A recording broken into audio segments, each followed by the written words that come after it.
Grace, mercy, and peace to you from God our Father and our Lord and Savior, Jesus Christ. Amen. How many times have you heard this story?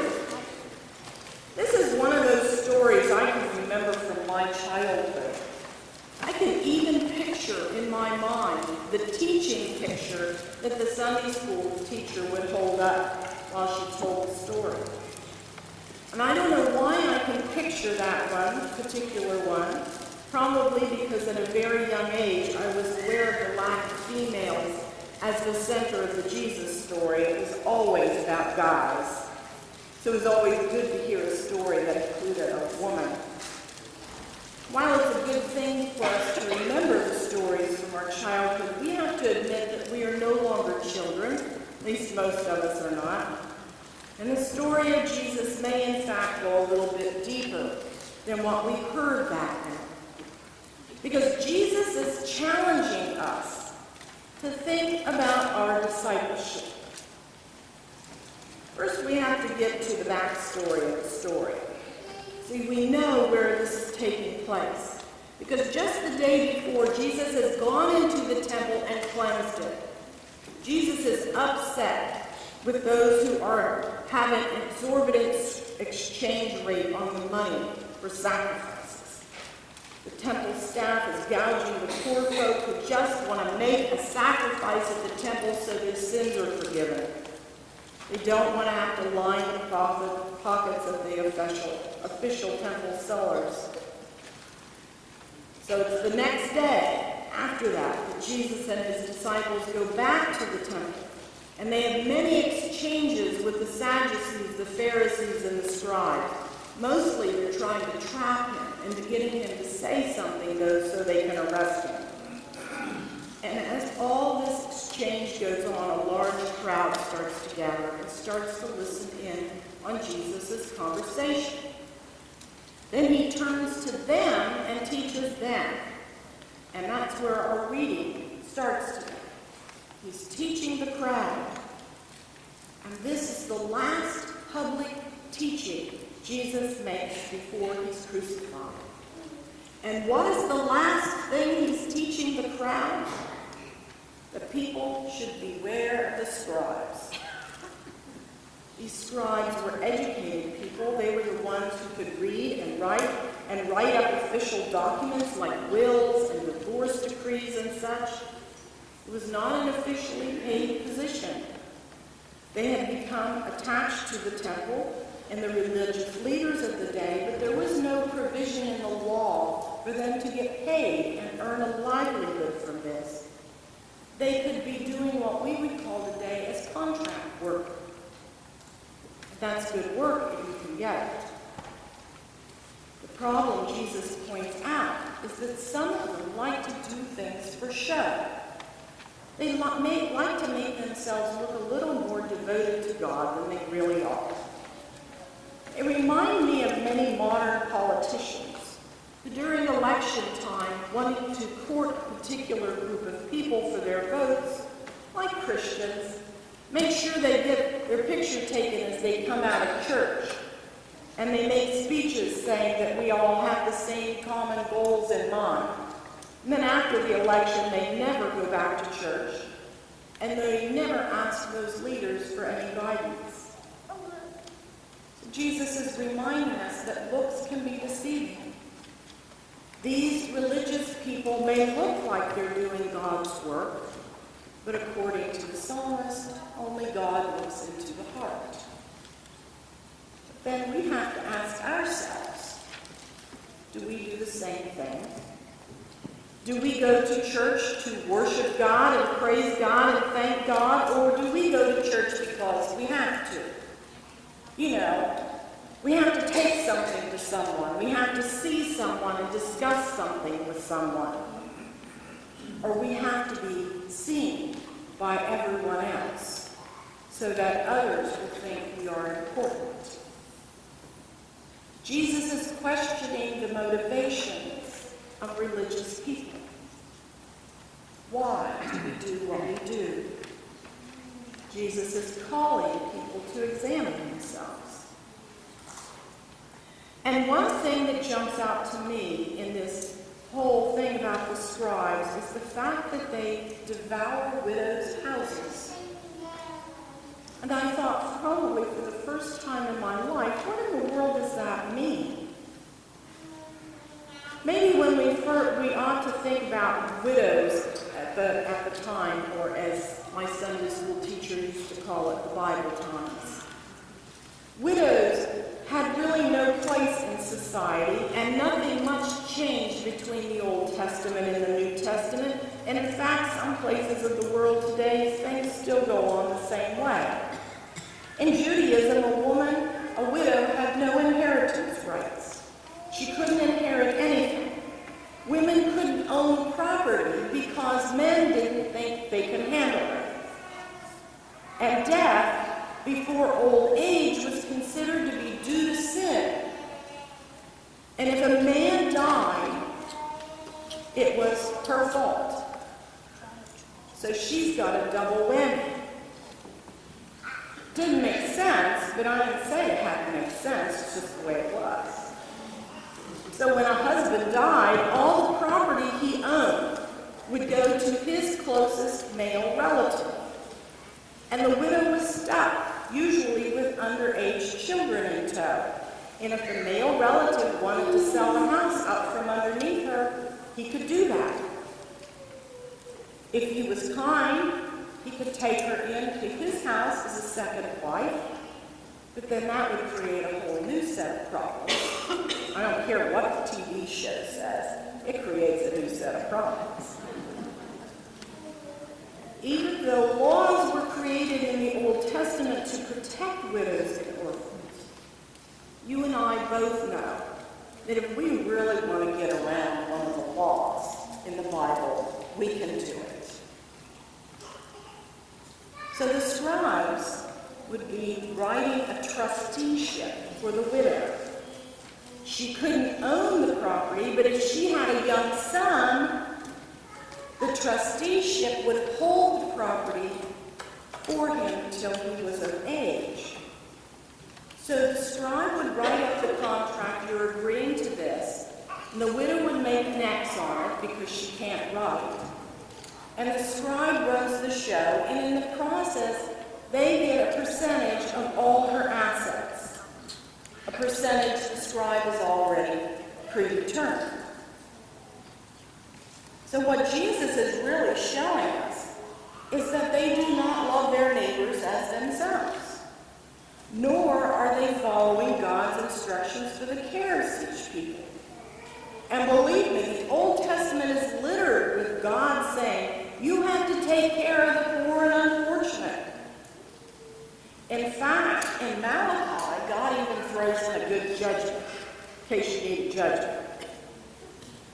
God will judge those who oppress the hired worker who fail to pay their wages, who oppress the widow and the orphan, and God will judge those who thrust aside the alien.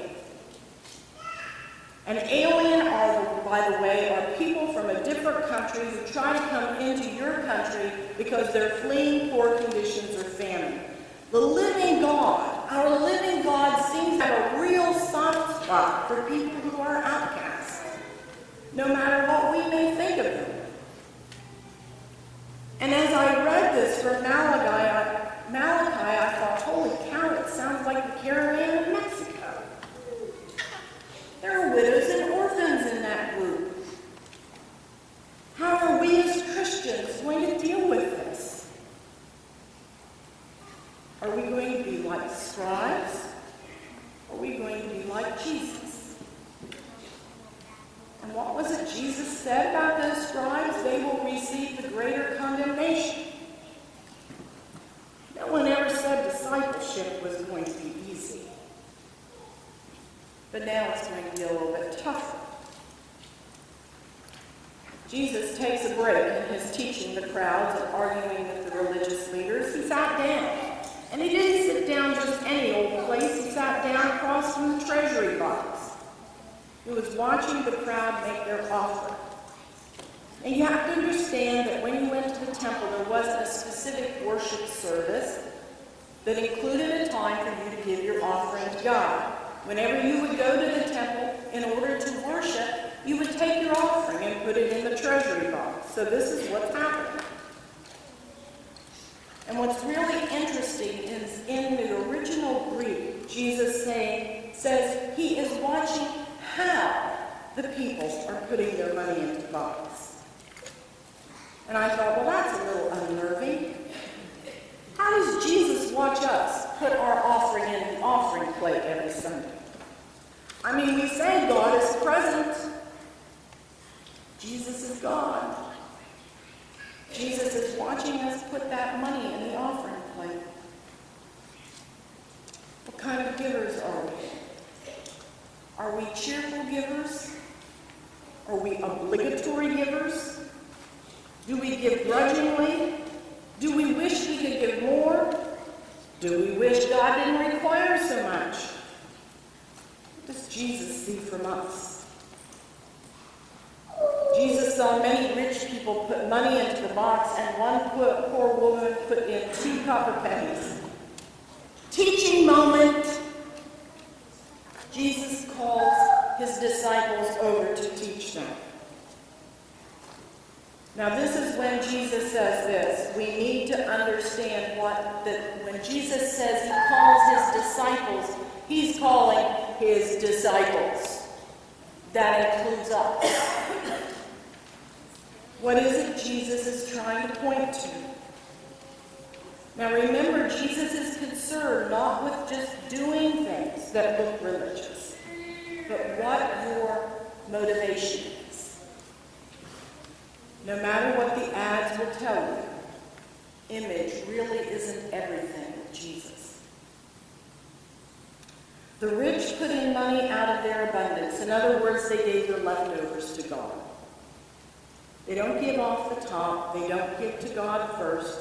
They give out of their abundance. They got a few extra bucks in their pocket and they throw them in the treasury box.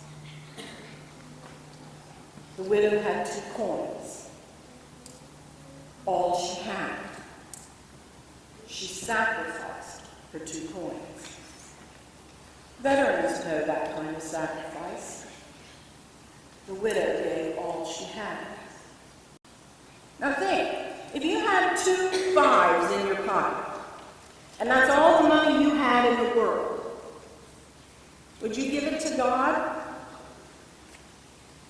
You've got 2, that's all you got. You don't have a bank account, you don't have a savings account, you've got nothing at home tucked underneath the mattress or stuck in a drawer or wherever you stick your emergency money. So all you got is the 2 5s in your wallet. What are you going to do with it? You're going to say, well, I could give these 2 5s, I have these 2 5s, but I'm just going to pass on the offering plate today because I really need gas for the car. God will understand. We could say, well, God only asks 10% of us a time. So I'll go and get change for the 10 and put $1 in. Or you could say, well, I'll put in 5. That's half of my money. That's 50%. That's pretty good, right? What we forget, and what the widow shares with us, is that 100% of everything you have is God. 100% of it is God's. Clothes you wear, the food you eat, the money you have, the car you drive, everything has been given to you from God. Stewardship is not about just giving something to God. Stewardship is about managing what someone else owns and has given you to use. It's not about giving what the law says. It's not about getting right down to the penny. I used to do that. I used to tithe my time. What do you do in 2.4 hours? But then I grew up. It's not about doing what others are doing.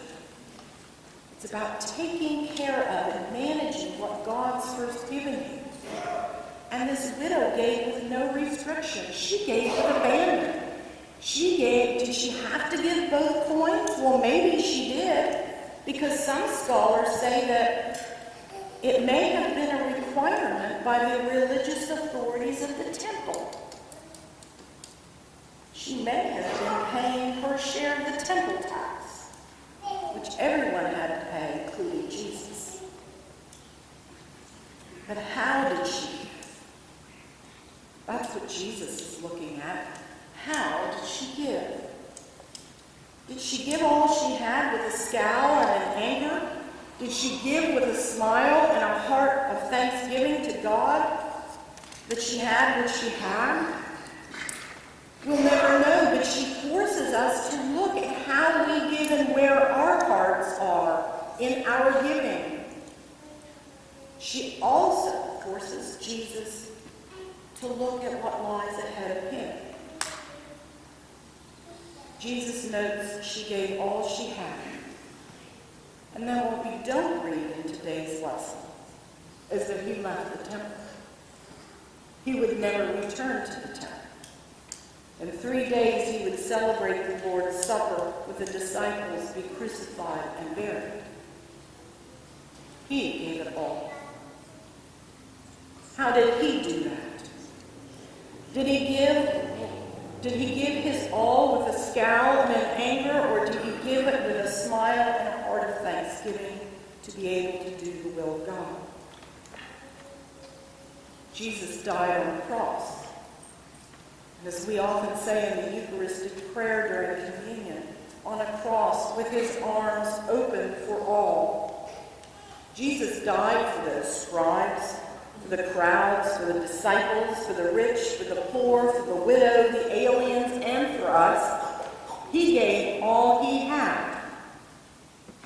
And we who are his disciples are called to follow him, who gave all he had.